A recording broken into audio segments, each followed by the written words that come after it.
Carmichael কলেজের হাজার হাজার শিক্ষার্থী যারা এই প্রতিষ্ঠান থেকে পড়াশোনা করে বিভিন্ন জায়গায় কর্মরত আছেন। কারমাইকেল কলেজের সাবেক যারা শিক্ষার্থী রয়েছেন সেই শিক্ষার্থীরা এই কলেজেরই অংশ। আমরা চাই কারমাইকেল কলেজ প্রশাসন কর্তৃক যে জরুরি নির্দেশনা জারি করা রয়েছে, সেই জরুরি নির্দেশনার যে ভাষাগুলো রয়েছে সেই ভাষাগুলোর যৌক্তিক সংস্কার, সেই ভাষাগুলো আরো সুন্দরভাবে আরো স্পষ্টভাবে প্রকাশ করা, সেগুলো যেন আবার নতুন করে শিক্ষার্থীদের সাথে বসে তারপরে ঠিক করা হয়। আমরা কলেজ প্রশাসনের কাছে সেই দাবি ব্যক্ত করছি।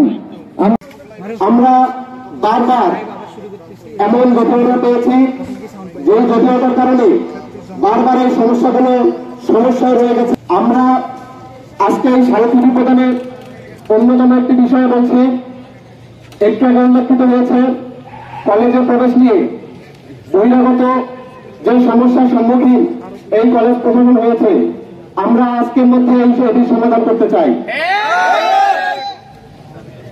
আমরা কিছুদিন আগে পুলিশ বক্সের একটি অনুমোদন পেয়েছি, কিন্তু এই পুলিশ বক্স শিক্ষা প্রকৌশল বরাবর যাওয়ার ফলে এটি যে বিলম্বিত হচ্ছে, আমরা এটা আর বিলম্বিত চাই না।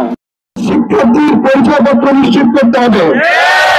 5 নম্বর, কর্মচারীদের যৌক্তিক দাবিগুলো মেনে নিতে হবে এবং তাদের দায়িত্ব পর্যবেক্ষণে টিম গঠন করতে হবে। 6 নম্বর, ক্যাম্পাসে অশ্লীলতা ও অপরাধ নির্মূলে এবং শিক্ষার্থীদের তাৎক্ষণিক সমস্যা সমাধানে কলেজ প্রশাসন কর্তৃক পর্যবেক্ষণ টিম গঠন ও একটি হেল্পলাইন নম্বর চালু করতে হবে। 7 নম্বর, নিষিদ্ধ সংগঠন ছাত্রলীগের আধিপত্য নির্মূলে কলেজ প্রশাসন কর্তৃক যথাযথ ব্যবস্থা গ্রহণ করতে হবে। 8 নম্বর, সুনির্দিষ্ট স্থান, সময় ও কলেজ প্রশাসন কর্তৃক নীতিমালার ভিত্তিতে চিফ কর্নারের ব্যবস্থা করতে হবে। এই নির্দেশনা হাসির প্রভাব ছড়িয়েছে। এই নির্দেশনা দ্বারা কারমাইকেল ক্যাম্পাসকে একটি কিন্ডারগার্টেন বানানো হয়েছে।